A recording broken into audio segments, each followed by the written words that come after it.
This is S.E. Kramer from Popular Mechanics. Today we're testing 5 blenders. The first one, this is a KitchenAid. It's about $150. But even though it's inexpensive, it tries to be as good as professional blenders by having a one-piece polycarbonate pitcher.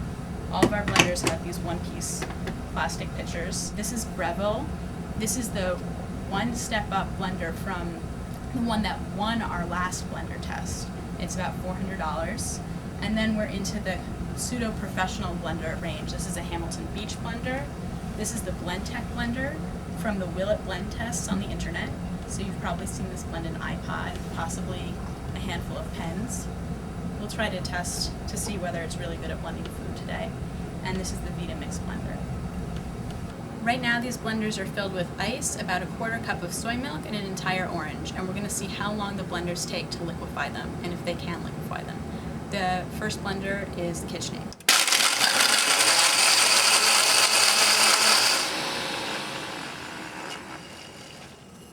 The KitchenAid pretty much crushed the orange in seconds. It took 20 seconds until the blender stopped being effective, and as you can see, we have a pretty nice whole orange smoothie right here.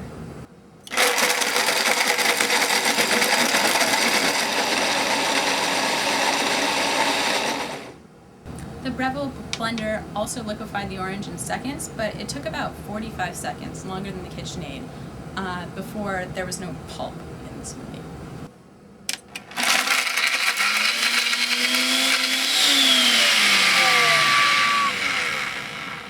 The Hamilton Beach was more of a disappointment. After more than a minute of blending, you can see that there's still a whole orange in here, and actually that there are even little chunks of ice, so it didn't even really turn the ice into a smoothie. There's some pieces of peel, but that's as far as the blender made it into this orange.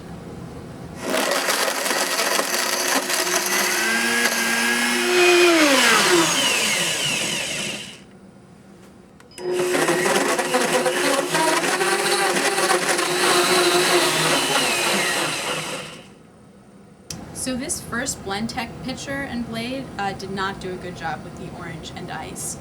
Crushed the ice, the orange was pretty much entirely intact after more than 2 minutes of blending. However, when we switched out the pitchers, this is an optional pitcher that you can buy for the blender, it took merely seconds, and now this is actually smoother than anything else we have yet. It turned an orange with peel into something that looks like orange juice.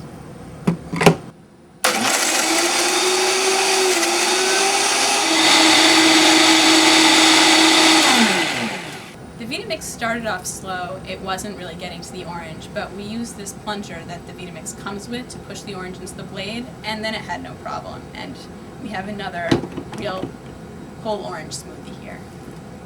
So in this test, the KitchenAid was by far the fastest. It just blended the orange without a problem in seconds. But the Blendtec and Vita-Mix, with this one with a different pitcher and this with a little help, came up with much smoother results. Our next test was the apple test, and I thought the results of this test were pretty surprising. Again, the KitchenAid and the Breville got through the apple pretty quickly. You can see that they're more, this is more like applesauce, this is more like a liquid.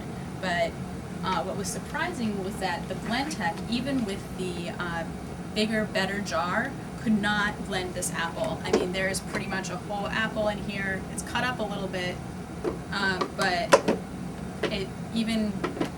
we tried this for about 5 minutes on different cycles. It could not get through the apple. The Vita-Mix, similarly, with a lot of pushing and on the highest setting, there's about a half an apple in here. It's hard to see it, but you can see some red right there, and it didn't blend at all. And then again with our Hamilton Beach, this was kind of a non-starter for this blender. It could not blend through the apple, or in this case, the ice. So far right now in the test, it looks like these are our winners over the more professional seeming Vita-Mix and Blendtec.